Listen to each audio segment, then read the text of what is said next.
considero que Montelíbano, el primer nombre que tuvo fue el puerto de los Totumos. Y después de ahí se generó el nombre de Muchas Aguas. Entonces de ahí comenzó, digamos que la historia de este pueblo.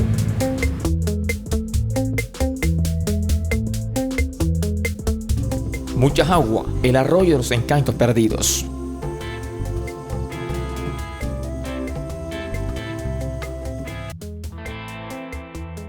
Muchas Aguas hace mucho tiempo ya no es lo que era. Ya Muchas Aguas perdió todo ese encanto y esa alegría que alguna vez tuvo cuando jóvenes y grandes jugábamos ahí, nos bañábamos en todas esas quebradas. Esa era como la piscina de la época. Muchas Aguas para mí sigue siendo el arroyo de los encantos perdidos, pero con una gran ventaja que no tienen los de hoy en día, que yo viví parte de esos encantos. El arroyo que dio origen al nombre del caserío del que más tarde surgió el hoy municipio de Montelíbano está olvidado, contaminado y en vía de extinción.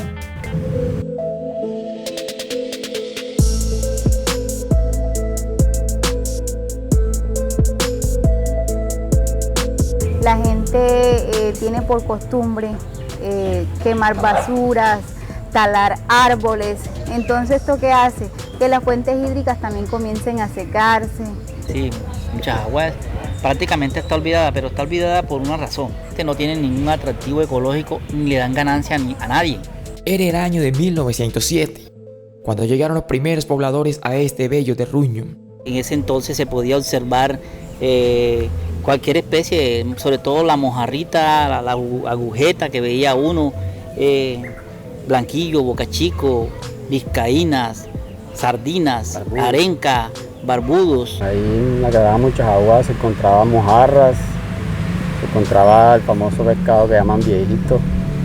El mismo bocachico también a veces subía por esas aguas. Incluso hasta chipichipi, que es una especie de coroncoro pequeñito, lo había bastante en estas aguas de las Muchas Aguas. Ahí yo no creo que haya peces ahí con toda la contaminación que hay ahí.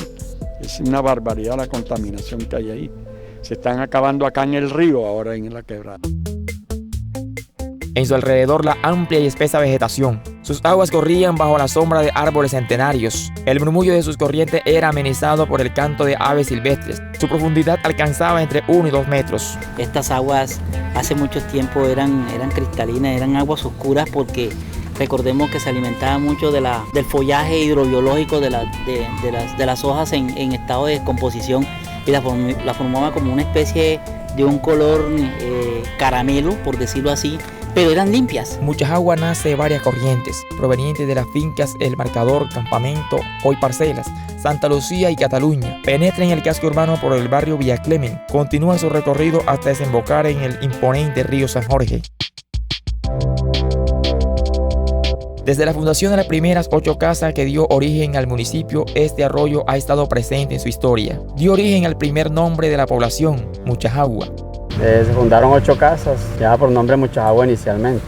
Y desde ahí prácticamente se empezaron a hacer los primeros asentamientos en el municipio de Montelíbano. Hay 2 teorías o hay 2 hipótesis, por decirlo así. La primera dicen que del árbol jagua, que había mucho por ahí por las riberas, en esa desembocadura precisamente. De él sacan un tinte que utilizaban los indios para marcarse la cara, hacerse figuras en el cuerpo. E incluso en alguna época también lo utilizaron para teñir telas y teñir otros artículos artesanales que eran elaborados por los indígenas de esta región de San Jorge. Y también se dice que estas aguas tenían muchas aguas, que es el lecho de la quebrada. En época de verano se podía observar las aguas, que viene siendo como un material de limadura del hierro. Hay una versión que dice que muchas aguas, entonces quedó Muchas Aguas, como el costeño siempre le quita letras entonces quedó Muchas Aguas, pero dicen que era porque estaba Montelíbano rodeado de mucha agua. Había veces que durábamos todo el día en el agua, ahí en el agua jugando el fogo, que le decíamos, porque si alguien quería irse, entonces alguien cogía con una pelota de barro y ¡pam!, le pegaba a uno y ya sucio barro no se podía ir, tenía que regresarse a tirarse al agua. Había un punto aquí que de hecho se volvió turístico en su tiempo, le llamaban el Puente del Chorro.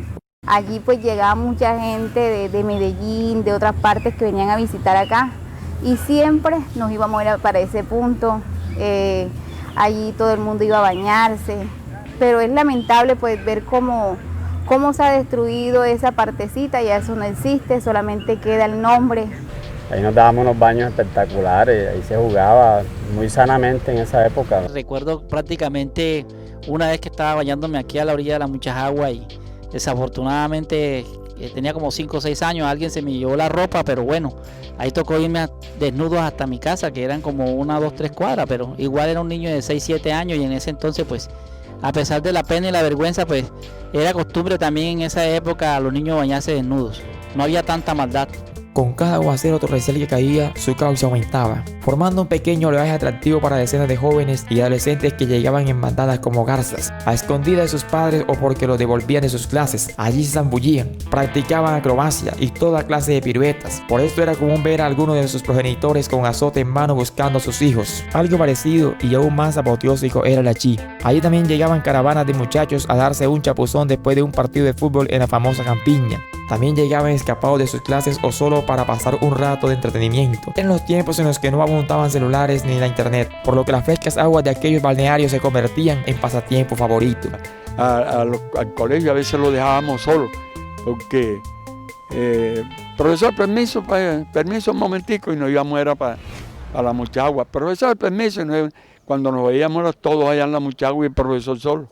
Todo eso se ha perdido porque desafortunadamente ante tanta contaminación que tiene la quebrada, pues no se puede hacer uso de ese espacio recreativo que tuvimos nosotros en ese entonces. Con la expansión urbana aumentó la contaminación. También fueron apareciendo otras formas de entretenimiento. Así fue llegando el olvido de aquellas aguas cristalinas que cada vez fueron más turbias, hasta volverse negras y malolientes. Una quebrada muy contaminada por todos los residuos sólidos que vienen de los barrios de Villa Clemen y todos los barrios aledaños, y pues muy preocupados porque están desapareciendo casi todas las especies nativas y de animales de la ribera del río. Es increíble que tiren colchones, que tiren neveras, que tiran ellos mismos, son imprudentes en eso y están acá. Vienen las inundaciones, ¿a qué se debe a eso? La gente se toma el agua, arroja la bolsita al suelo, que el jugo. Entonces cuando empiezan las lluvias, esto genera grandes inundaciones, sobre todo en las partes más vulnerables. Y es tan alto el grado de contaminación que hace algunos meses el cronista Juan Florián dijo en sus notas que esta pasó de mucha agua a mucha basura. Y la contaminación pues se genera por muchos factores, un factor cultural donde no tenemos una educación, una cultura ambiental hacia la conservación, protección y mantenimiento de las condiciones ambientales. Y otra parte ha sido el descuido también de las autoridades ambientales y las autoridades locales. Que nos estamos ahí y estamos destruyéndonos nosotros mismos. Estamos destruyendo nuestro hogar, el planeta Tierra, nosotros mismos. Las que eran aguas cristalinas con sus riberas ricas en flora y fauna, desafortunadamente ya no existen. Este es un arroyo de encantos perdidos e historias ya casi olvidadas. Falta de cultura ambiental. La gente tiene por costumbre quemar basuras, talar árboles. Entonces, ¿esto qué hace? Que las fuentes hídricas también comiencen a secarse. Se le hace más un llamado a las autoridades ambientales y a la administración pública para que tomen cartas en el asunto. No, las personas han venido destruyendo esto, no le han dado el valor que deben de darle. Entonces nosotros los jóvenes tenemos que empoderarnos de estos temas ambientales para conservarlos. El alcantarillado de Montelíbano no puede desembocar en todas las corrientes de agua hídricas del municipio, y en especial la de Muchajagua y del río San Jorge. Todavía estamos a tiempo de cuidar nuestro ambiente, todavía estamos a tiempo de decir no más a la destrucción de nuestro ambiente. Ojalá en el futuro que venga pues hayan oportunidades para que todos estos espacios ecológicos se vuelvan a recuperar. Arborizar la Muchajagua y drenarla, y hacer de la quebrada Muchajagua una quebrada de respeto, que es histórica.